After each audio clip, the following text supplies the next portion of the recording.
Hello everyone, once Chaturthi సందర్భంగా మా ఇంట్లో పులిహోర అయితే చేసి నా ప్రసాదంగా తీసుకెళ్ళామని అందరం రెడీ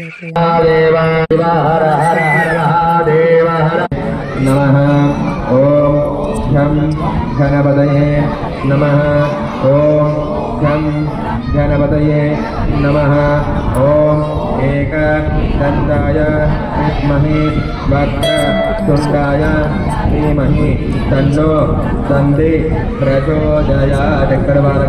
తర్వాత వచ్చే 4 రోజు వస్తుంది చతుర్థి నాడు. సో తర్వాత అక్కడ ప్రసాదాలు తినేసి ఫుల్ ఎంజాయ్ చేస్తున్నారు. కానీ చలిగాలలో ఎందుకు ఎక్కువ తిప్పడం అని అమ్మ రిటర్న్ అయిపోయింది. ఇంకా తీసుకెళ్తున్నారు అక్కడ మీరు కూడా మీ ఇళ్ళ దగ్గర ఉన్న వినాయకుడిని ఆశిస్తున్నాను. అందరూ ఆ వినాయకుడిని వేడుకోండి. సర్వశక్తి వినాయకుడు.